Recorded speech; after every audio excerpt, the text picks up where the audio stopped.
Factory டே அப்படின்னு சொல்லிட்டு ஒரு டே வந்து செலிப்ரேட் பண்ணுறோம்ப்பா. அப்படின்னா என்ன அப்படின்னு பார்த்தீங்கன்னா, இந்த ஆயுத தொழிற்சாலைகள் தாங்க. நம்ம ஊரில் இருக்கக்கூடிய ரொம்ப பழமையான தொழிற்சாலைகளில் இந்த ஆயுத தொழிற்சாலைகளும் ஒன்று. ஏன்னா 17ஆம் நூற்றாண்டு, அதாவது 1712 பார்த்தீங்கன்னா ஒஸ்டன்ட் நிறுவனம் அப்படின்னு சொல்லிட்டு ஒரு நிறுவனம், இந்த நிறுவனம் தான் பார்த்தீங்கன்னா இந்த ஆயுதங்கள்லாம் உருவாக்குறதுக்காக ரெடி ஆனாங்க.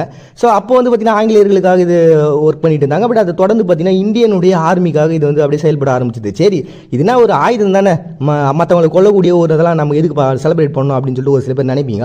பட் ஆனால் இதுக்கு பின்னாடி பார்த்தீங்கன்னா பெரிய விஷயமே இருக்குது. இந்த ஆயுத தொழிற்சாலைகள் உருவாகினதுக்கு அப்புறம் பார்த்தீங்கன்னா அதில் வந்து நிறைய விஷயங்களை கண்டுபிடிச்சாங்க.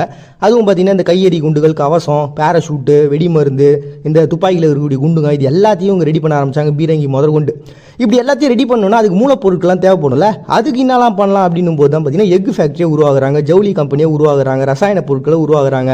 அப்புறம் இந்த இதெல்லாம் உருவாக்கிட்டோம், இதெல்லாம் ரெடி பண்ணுறதுக்கு நல்ல மனிதர்கள் நல்ல மூளை வேணும்ல. அந்த மூளை எங்கேருந்து கிடைக்கும் அப்படின்னா எஜுகேஷன் தான். அது